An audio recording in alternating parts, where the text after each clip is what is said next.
Thank you very much, Paul. We're going to move into the next session, which will relate to research. The Commission work was a synthesis of all that previous research in relation to global surgery, but it was also a process in itself of great, caliber when it came to research. All those adjunct papers and abstracts that came out of the Commission process. But the document also outlines, so research-wise, where do we go from now?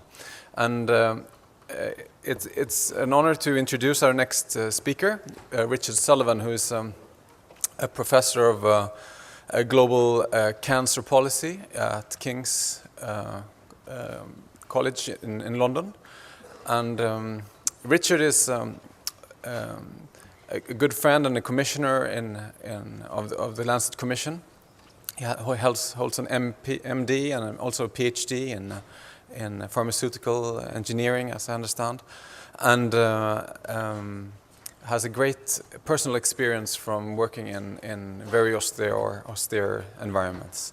So Richard Sullivan, please, the floor is yours. Lars, thank you very much indeed. Ladies and gentlemen, great pleasure to be here. I've got 10 minutes ready to canter through a particular area of the Commission which really still is ongoing, which is to look at global research within the context of surgery. And I should firstly add that this is truly a sort of global review. If I was to focus simply on the work of the Commission in terms of the underserved populations and middle-income countries, this would be a very, very short talk, which might be a blessing in disguise, but I'm going to actually move on and talk much more broadly about research. The first thing to say is I'm going to show you a lot of hard data, mapping data about research publications.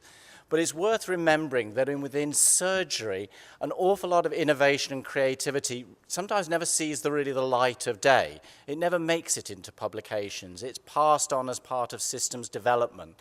And this is an extraordinary picture. It's actually an individual that some of you may recognize from the back of his head, or some of you may not. This is Vladimir Demikov. And we all know about Christian Barnard, but very few people know about Vladimir Demikov. He practiced in Soviet Russia and was probably one of the godfathers of experimental intrathoracic transplantation and coronary artery surgical research. But it wasn't until actually the Swedes spotted him and brought him into the limelight that a lot of his research saw the light of day. And it makes the point that there's an awful lot of innovation and creativity out there that doesn't appear in research publications. So in a sense, the map I'm going to show you is not already necessarily the ground. The other issue as well is, of course, we're talking about surgical research, but what about surgeons as researchers? And this is an interesting individual here, very dapper. He won the Military Cross at the Cambrai Offensive at the age of 27. He won the Nobel Prize at the age of 32. He was knighted at the age of 40 and tragically killed at the age of 49 in a plane crash. And this is Frederick Banting, one of the co-discoverers of insulin. And disgracefully in Wikipedia, it has him down as a physician. And he wasn't at all. He was actually trained in Toronto as an orthopedic surgeon. And it's really, and I think that's great because the orthopods always have a tendency to be considered knuckle draggers. But I just want to remember Frederick Banting every time you look at an orthopedic surgeon. And so in that sense, I have one bit of data to show you on surgeons and anaesthetists as general research leaders. And every time I talk about research, I'm talking about surgical research and anaesthetic research in the same breath. Now, there's something slightly worrying. This data isn't out in the public domain yet. We've been using a technique called onomastics. It's a way of hacking into databases to drag names out in the college of the individual colleges, Western African colleges, the royal colleges, and then correlating them, linking them with bibliometric data. And let me just say that all this research is covered by the Patriot Act, which allows this form of hacking as being an issue of national security. But let me just point out the data here. If you look at the cohort in all these surgeons, these are tens of thousands of surgeons in 1995, 1999, nearly 1 in 2 surgeons were active as researchers in some sort of area. By the next cohort, this had actually dropped down. Oops, let me go backwards. This had actually dropped down. And in the last group we've looked at now, this is only 1 in 5. Now, that's a really worrying figure. We're actually seeing a decreasing number of surgeons being research active per se from this data. So the rest of my talk really is going to focus on research into the science and technology of surgery and anaesthesia directly. Lovely photograph taken a few weeks ago. This is Andy Leather taking a traditional British anatomical pathology teaching session. We like to get dressed up. We even insist the women wear the beards as well. So who's doing the research? Well, the first thing is to say is, unsurprisingly, the wealthier your country, the more research you're doing. And this is simply a graph here showing that. Really more concerned is actually only 35 countries are responsible for the entire global surgical output, including anesthetic output. And when you break that down even further and you look at that in the context of biomedical research and health research in general, surgery only has about 4% of the global research activity. You're in the same category as palliative care, prevention. So those are the three domains which are literally right at the bottom. And the contributions to global surgery research over the last 5 years, well, these are the major countries, and there's probably no surprises there. What is a surprise is only 8 middle-income countries are responsible for about 16% of this surgical research output. But when you actually look at the research that's being published from all countries, this is not just the middle-income countries, and you're really quite promiscuous about definitions here. Only about 4 to 5% of this research is actually relevant, and we've used a really promiscuous definition of this, to underserved populations. And again, this is a minority of a minority. Whose surgical research matters? One of the issues we also have to deal with is who do we take notice of? And there's many different metrics we can use, and one of them is something called actual citation impact. Who references whose research and what papers? And really, by the time you get to these countries here, Greece, Brazil, Iran, India, Turkey, pretty much no one is referencing their work at all. And then the other 35 countries really aren't on this graph at all. And what you see basically is surgical research is dominated by high-income countries conducting high-income research. In terms of active surgical clinical trials, this is 2013 data. This is about as good as we can get. It's dominated by, again, high-income countries, Europe, and North America in terms of Canada and the USA. There are some emerging economies, Argentina, South Africa, Russia to a lesser extent.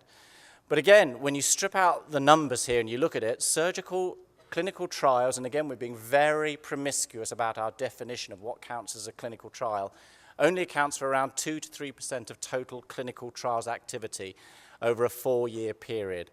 High-income countries completely dominate, 81% of the activity. Middle-income authors contribute about 17%, and that drops in non-fragile loan environment to about 2%. And again, when you look at the surgical clinical trials that are ongoing, about 3/4 are probably only relevant to the high-income setting, not even emerging economy setting. So why has it come to this? We're seeing less research-active surgeons, less global research into surgery and anesthesia, and what research is undertaken is mostly around the needs of high-income countries. Well, the first problem is, and we've kind of recognized this for a while, is just the dominant paradigm of research in the world at the moment, which is around biomedical research. And it's a shame, I think, if you're a surgeon now, if you go out and rename yourself as a global genomic surgeon, you'll be digging your way out of research funding. This is a bit of a Stalingrad. A lot of the surgical community want to have a fight about this, but the reality is somehow we need to either engage or get around it in some way, because that is just simply the reality and the environment we're in. But money does matter, and this is a piece of research we've been undertaking, looking actually at who funds what. We're very lucky in terms of the public databases for NIH and for the UK in being able to strip out who they're funding and in what domains. And essentially, when you look at it, nearly 2/3 is underpinning or fundamental research. But when you even look at this even closely and you ask how much is dedicated to surgical research, and that includes anesthetic research, in 2004, 0.6% was surgical. By 2009 and 10, it dropped to 0.3%, which is a spectacular achievement to actually be able to fund less over that quick a time. And we're talking a budget here of $12.3 billion US between the UK and the USA. And when you look at the kind of research that's talking about surgical and underserved populations, we're looking about less than $2 million per annum. Pathetic isn't actually even the word that I would use. I mean, it's absolutely outrageous, really. The culture of surgery is a barrier. No one likes to talk about this, but I'm going to talk about it, is that we can be our own worst enemies sometimes. If you look at the data again, small institution research, we do a lot less interlateral collaboration than physicians, a lot less national collaboration. And when you look at research organization in middle-income and low-income countries, it's non-existent. And some of this is, I'm afraid, about the culture of surgeons and the kind of nature that we are in terms of being collaborative. And there's a marvelous article that got published a few years ago from India, which kind of highlights a lot of issues here.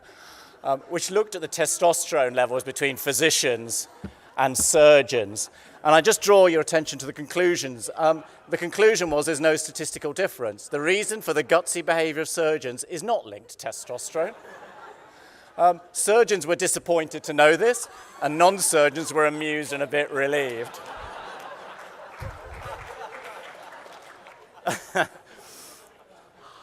It's a brilliant, it deserves an Ig Nobel Prize, this paper. I'm really pushing for this. But behind the mirth, you see what I'm getting at. Surgeons can be we can be our own worst enemy in terms of not being collaborative enough. And I think that's one of the great things about the Commission, is providing a totem around which we can see more global collaboration. So how do we pull surgical research back from the brink? You've already seen this slide today. There's a lot of really good implementation science and health services research that we need to undertake at country level, at region level, that desperately needs to be done and funded. We also need, I think, some radical creativity. We need to build research training into LMIC. It's not enough that the infectious disease community, TB, malaria, are exposed to this sort of research training. It needs to be built in. If you look at the research funding as part of capacity building, most capacity building money goes in, and very little research money is attached to that, and that comes way down the line. And that's absolutely ludicrous, actually. And a lot of that money is just really audit money rather than good research money. And there also needs to be, I think, a radical improvement in the way our high-income countries and some middle-income countries' funders actually put their money where their mouth is. And Hailey mentioned earlier this issue about trauma and actually doing research into low-income, middle-income countries' trauma. We just published a paper in JRSM looking at the amount of money that NATO, Department of Defense, the UK's MOD spends on trauma systems, hardened technologies that can be kicked around the field. There's some really heterodox sources of funding that we really need to tap into. And at that point, I'm a minute over, red light flashing, and I'm going to stop. Thank you very much.